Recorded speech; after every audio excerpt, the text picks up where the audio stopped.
Come on, ref. You've probably said that more than once during these playoffs.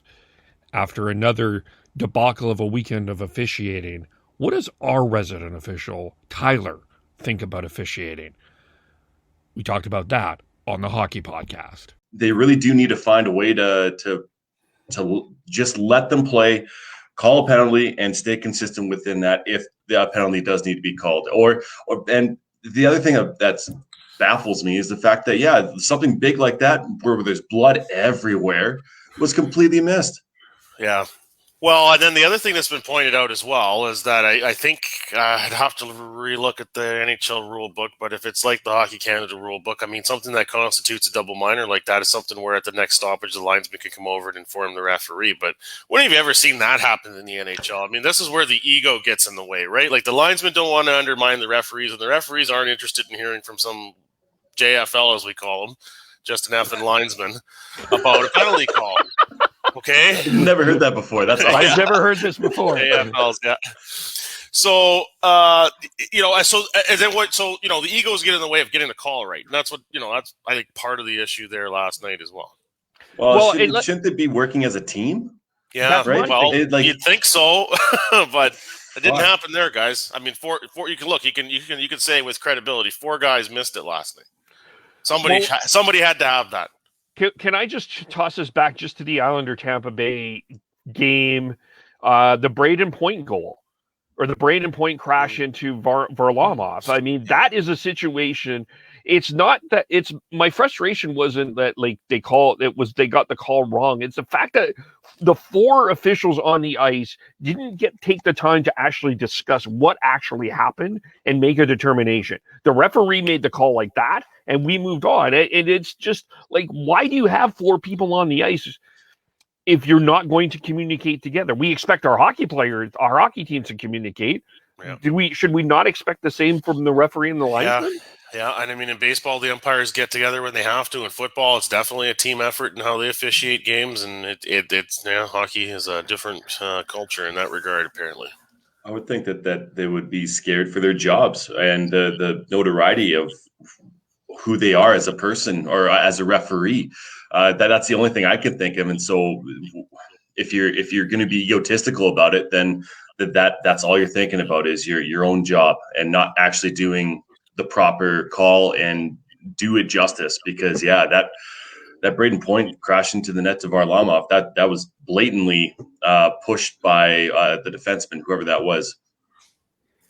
Was it Pelech? I think it might have been Pelech. Yeah.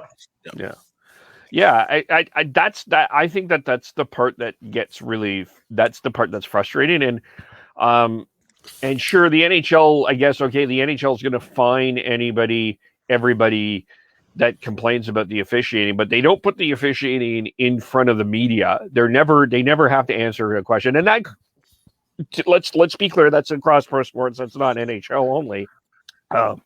But I think at some point the NHL has to figure this out, because I mean,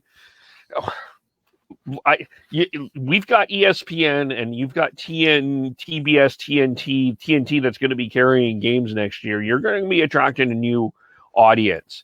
I'm not sure that fans are going to be super excited when you're seeing this type of officiating. I'm not sure that this attracts new fans into the game. You could argue, I guess my counter argument in my head already is, well, there's no good officiating in baseball. There's no good officiating in basketball. But still, I mean...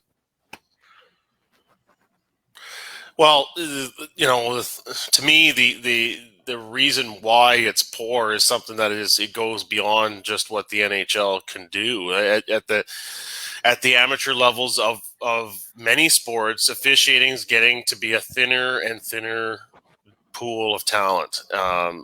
Kids are not sticking with it through the tough times when they're 13 or 14 and they're doing peewee games and they're getting screamed at by parents and stuff. They're not progressing past that. There are guys that are and ladies that are, but it's not as many as it used to be. And so then the trickle down or trickle up effect, however you want to describe it, you get to that NHL level and when they're trying to bring in new guys, there just isn't as much there to pick from.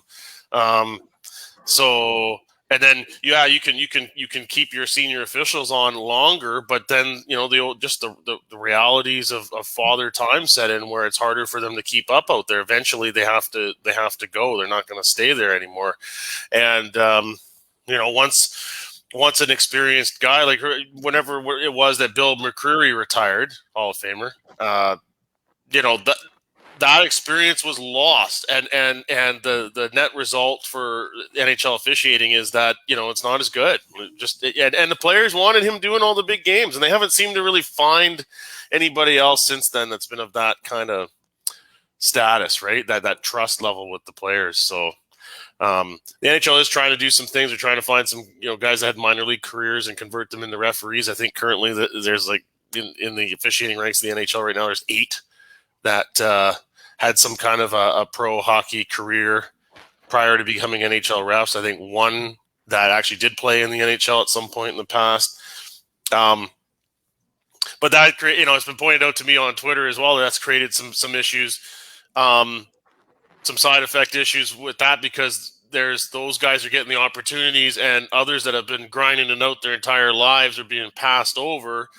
And so when they see that happen, they just give up. And so now you're kind of back where you started. You're back to thinning the talent pool.